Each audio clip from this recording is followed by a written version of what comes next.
Cumbria is a hugely interesting place to live. I was there in the floods of 2009 and 2015. People said that they were the worst floods in living memory by a long way, but scientific findings have said that they're the worst floods in 550 years.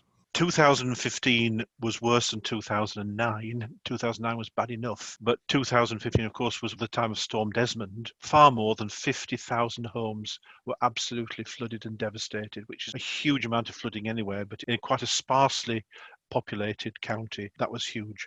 Loss of life was minimal, thankfully, but the damage to local people and the local economy has had and is still having very, very long-term effects. I visited all around the county in both of those storms and the after effects. I remember visiting the centre of Carlisle. By far the majority of people in the centre had been flooded. People's belongings were just piled up outside the house. The smell and the atmosphere, it was just horrific, really. But it had only happened, 6 years before to the same people. And I remember going to Keswick, the new flood barriers which were put up in 2009, which sort of rose as the river did, going down and seeing the flood defences, as it were, working.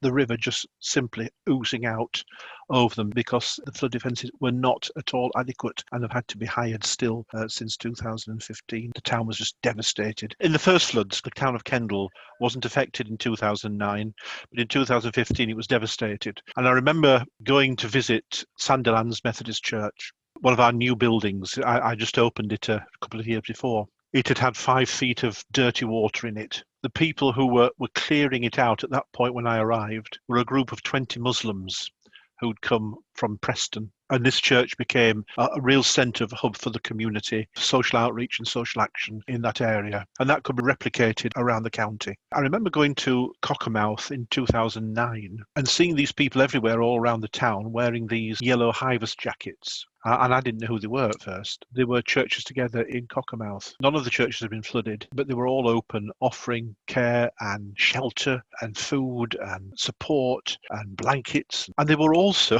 directing the traffic in the road as well. It wasn't the police, it was churches together. I left Cumbria last September, a year ago, and the majority of people are back in their homes, but not everybody.